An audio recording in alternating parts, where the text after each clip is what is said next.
আসসালামু আলাইকুম and welcome to my YouTube channel. Ramzan চলে এসেছে এন্ড আমাদের সবারই বাসায় বেগুনি, ডিম চপ, আলুর চপ এগুলো বানানোর জন্য ভেষণ দরকার হয়। তো এই ভেষণই বাজার থেকে না কিনে কিভাবে খুব সহজে বাসায় বানাতে পারবেন সেই রেসিপি আপনাদের দেখাবো। তাই ফার্স্টেই আমাদের লাগবে 250 গ্রাম মসুর ডাল, 250 গ্রাম খেসারির ডাল, 250 গ্রাম বুটের ডাল, 250 গ্রাম আতপ চাল এবং 200 গ্রাম পোলাও চাল। এন্ড দেন নিয়ে নেব একটা বাউল এবং সেখানে সবকিছু একে একে দিয়ে দিব।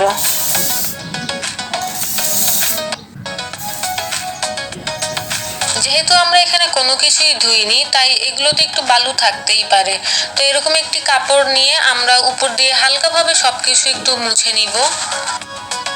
এরপরে পুরো মিক্সচারটাকে ব্লাইন্ডারে নিয়ে একটু ব্লাইন্ড করে নিব।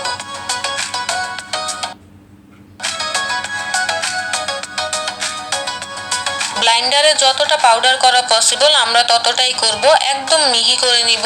তারপর একটি বাউল নিব এন্ড ছাঁকনি নিব ছাকার জন্য। পুরো মিক্সচারটা আমরা ছাঁকনিতে দিয়ে তারপর একটু ছেঁকে দিব।